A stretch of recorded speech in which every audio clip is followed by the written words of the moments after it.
සුබ දවසක් ඔයාලා හැමෝටම ආදරෙන් පිළිගන්නවා බබාට කෑම YouTube channel එකට. අද හදන්න ලෑස්ති වෙන්නේ රසම රස නූඩල්ස් එකක්.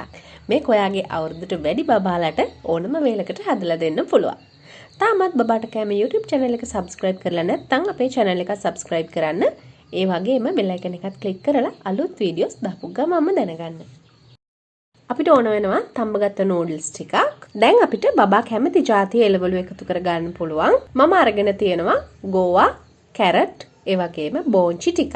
මෙතන මම කටු නැති චිකන් කෑල්ලක් පොඩිවට කපලා අරන් තියෙනවා. ඔයාලට පුළුවන් චිකන්, ඒ වගේම ඉස්සෝ, ගෙදර හදාගත්ත සොසේජස් තියෙනවා නම් සොසේජස්, මේ වගේ දේවල් එකතු කරලා හුඟක් රසට මේ නූඩල්ස් එක හදාගන්න. ලුණු, ඒ වගේම සුදු ලුණු chop කරලා ගන්න.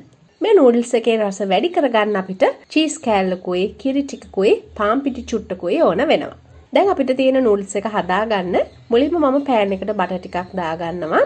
බටර් ටික කර වෙන නිසා තෙල් චුට්ටකුත් මේකටම එකතු කර ගන්නවා. ඊට පස්සේ අපිට තියෙන්නේ චිකන් ටික හොඳට බැද ගන්න. මේ වෙලාවේදී ඉස්සෝ, ඒ වගේම ගෙදර හදාගත්ත සොසේජස් වගේ දේවල් තියෙනවා නම් ඒ දේවලුත් ෆ්‍රයි කර ගන්න පුළුවන්. චිකන් ටික බැදෙනකොට මේකට ලුණු සහ සුදු ලුණු එකතු කර ගන්න. දැන් අපිට පුළුවන් ඔයගොල්ලෝ එකතු කරගන්න එළවලු ಜಾති ටික මේකට දාගන්න. එළවලු ටික හොඳට බටර් වලින් ටෙම්පරාදු කරගන්න. ඉතින් දැන් මම මේකට රස අනුව ලුණු සහ ගම්මිරිස් දාගන්නවා. දැන් මම මේකට දාගන්නවා පාන් පිටි චුට්ටක්. හරිම පොඩි ප්‍රමාණයයි ඕන වෙන්නේ. තේ හැඳි භාගික වගේ ප්‍රමාණයක් තමයි පාන් පිටි මම මේ එකතු කරගන්නේ. දැන් මම මේකටම ෆ්‍රෙෂ් මිල්ක් සහ චීස් කෑල්ල එකතු කරලා හොඳට කලවම් කරගන්නවා.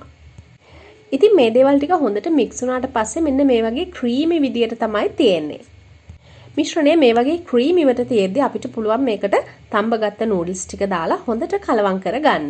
ඉතින් නූඩල්ස් එක ලිපෙන් අයින් කරගන්නකොට මේ විදියට ක්‍රීමි ගතිය තියෙද්දිම තමයි ලිපෙන් අයින් කරගන්න ඕන. අවශ්‍ය නම් ඕගලන්ට මේ වෙලාවේදී මේකට පලා වර්ගයක් වුණත් එකතු කරගන්න පුළුවන්. ඔන්න ඔය විදියට හරිම රසට චීස් රසට, කිරි රසට බබාලට ක්‍රීමි නූඩල්ස් එකක් හදලා දෙන්න පුළුවන්. මේක ඔයාගේ අවුරුද්දට වැඩි බබාලට දවසේ ඕනම වේලකට හදලා දෙන්න පුළුවන්. බබාලගේ ලන්ච් බොක්ස් එකට හදලා දෙන්න පුළුවන්. ඒ වගේම මම අද මේකට පාවිච්චි කරේ නූඩල්ස් නේ. ඔයගලන්ට පුළුවන් නූඩල්ස් වෙනුවට තඹගත්ත පැස්ටා වගේ දෙයක් එකතු කරලා වුණත් මේක මේ විදියටම හදාගන්න. ඉතින් ඔන්න ඔය විදියේ රසම රස නූඩල්ස් එකක් ඔයාගේ බබාටත් හදලා දෙන්න. අපි අලුත් වීඩියෝ එකදී ආයෙත් දවසක හම්බ වෙමු. හැමෝටම සුබ දවසක්.